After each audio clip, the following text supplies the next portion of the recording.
This is Jim with A1 Repairs. Thanks for watching our YouTube channel. The point of the following video is to provide you an up-close view of the products that we sell, as if you were heading into our local hometown dealership to purchase one. With everybody shopping online, this is our attempt to bring you closer to the product rather than just viewing words on a web page.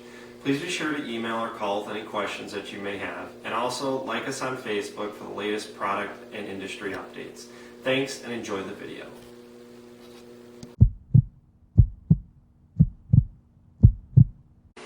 Alright, here we have the EBZ 7500 or the EBZ 7500 RH from Redmax.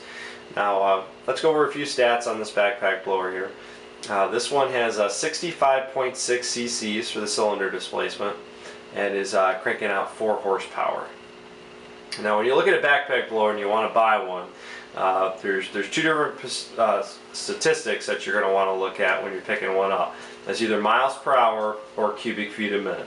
Cubic feet a minute is typically the most important one. Now let me give you an application for one or the other so you understand the difference. Miles per hour creates pressure. As an example, say you're a guy that seals driveways and you got cracks in the driveway and there's dirt inside of them. You want pressure or speed to blow out the dirt in the cracks. That's that's dry in there and it's hard. The pressure is a lot better at blowing objects out of small confined places. Now if you take that pressure and try to move a 5x5 pile of leaves with it, it's not going to do so well. Now where cubic feet a minute comes into play is that's volume. Now CFM, the amount of air that you can throw at an object on the landscaping side of things, is much more important. So just depending on your application, there's two different things you can look at, but basically the higher the CFM, the happier you're going to be with the backpack blower.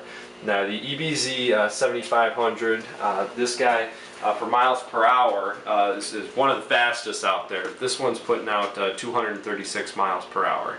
So halfway decent on the pressure side, but once again, most important, CFM. That's what you want to pay attention to when you're looking to buy a blower. Now this particular blower for the CFM is putting out 770 cubic feet a minute. That measurement done right here at the end of the blower tube. There's two different places you can measure CFM, the blower tube or up in the actual blower housing where the impeller is.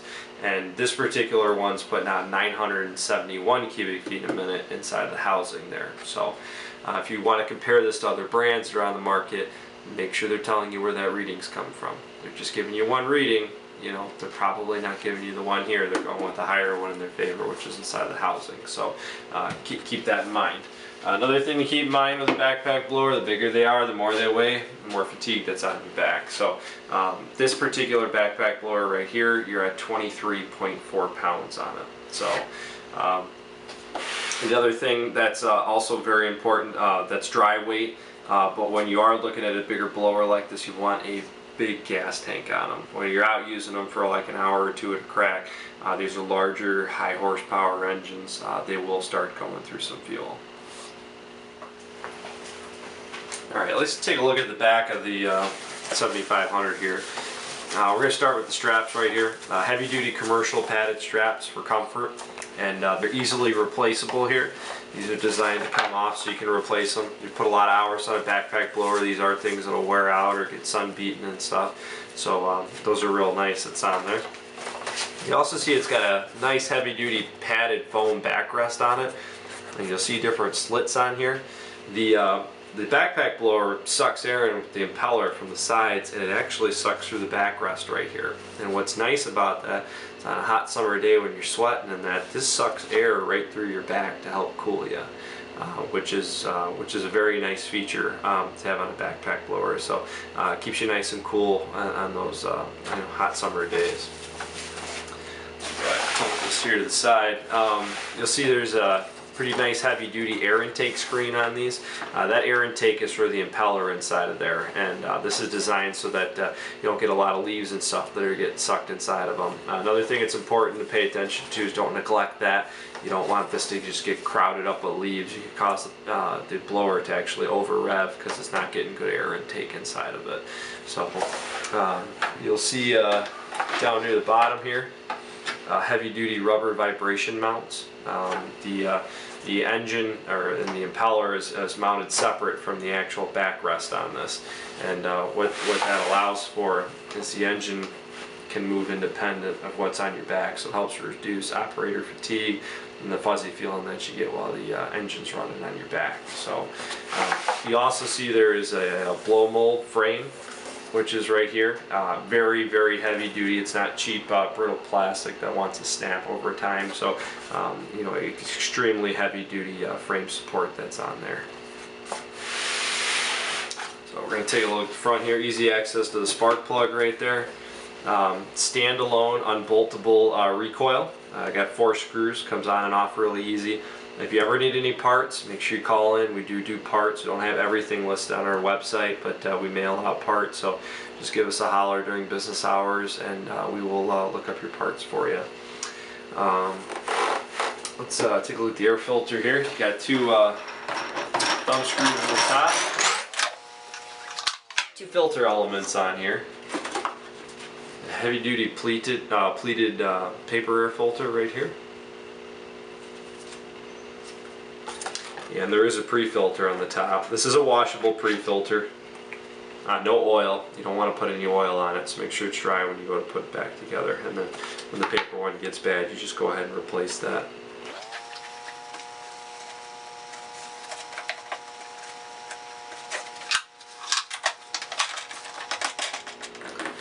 Alright, for starting, you got all your starting controls, which are right here by the air induction. And this is an infinitely adjustable choke. So when you want to start this one, you always got to start your backpack blower on the ground. You can't pull start them when they're on your, when you're on your back. You can't reach back there. There's also a purge primer, which is, hear that right there? It's right underneath the carburetor. And it's got a yellow clear return line right there, so you can see the air bubbles move through there as you're priming it. So when most of the air bubbles move out, then you know it's primed as well. So you fire it up when it's on choke, and as it's warming up a little bit, you kind of just kick that off, and then you're all set and ready to go. It comes standard with a 2-year warranty, commercial and or residential. There is the option to bump that up if you want on the consumer or residential side.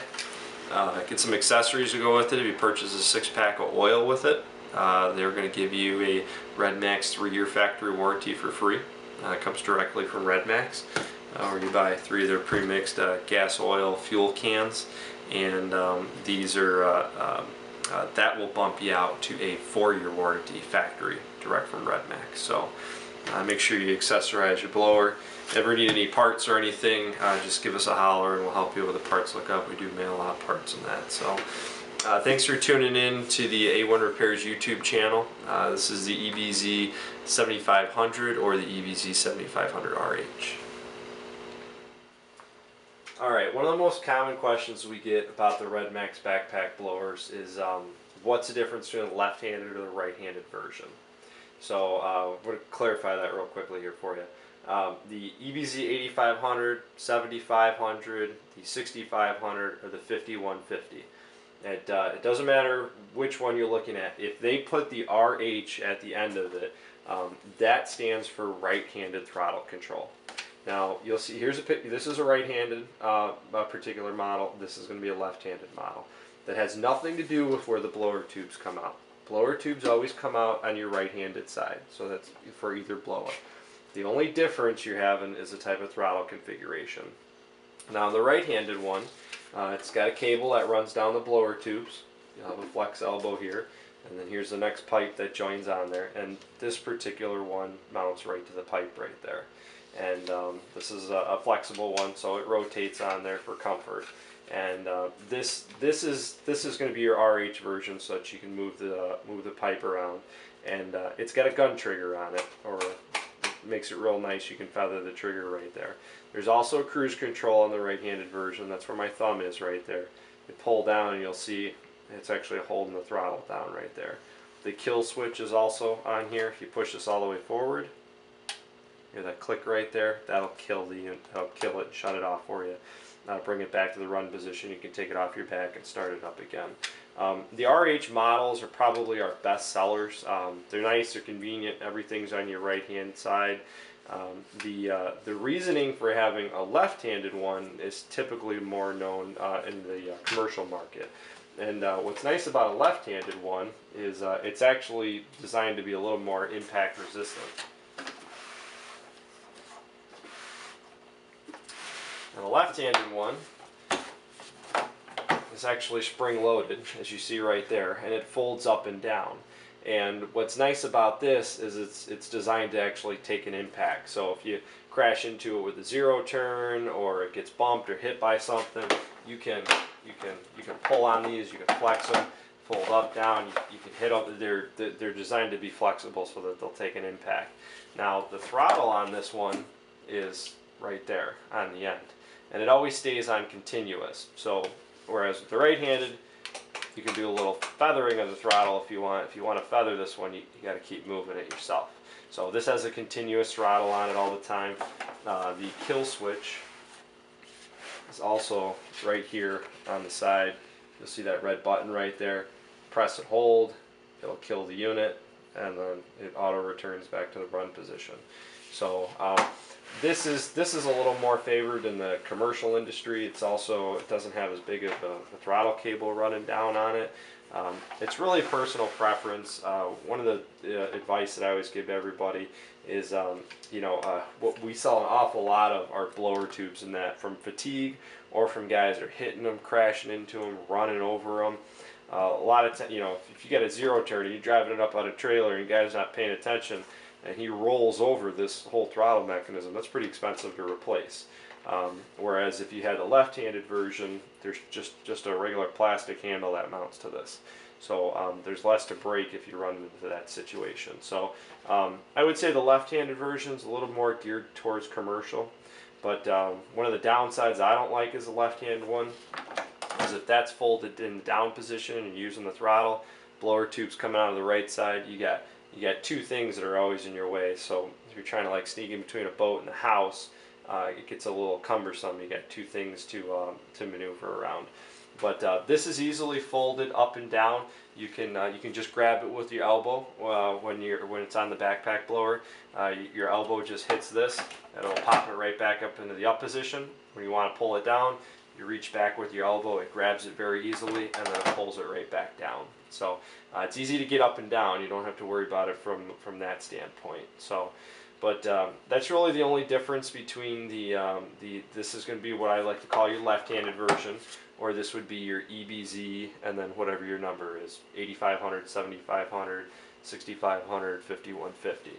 If you get the right-handed version, that's what you're looking at right here, which tends to be our best seller. It's going to end in RH. So as an example, EBZ 8500 RH, and so on with the rest of the other model numbers. So if you're wondering what the difference is, the machines are the same.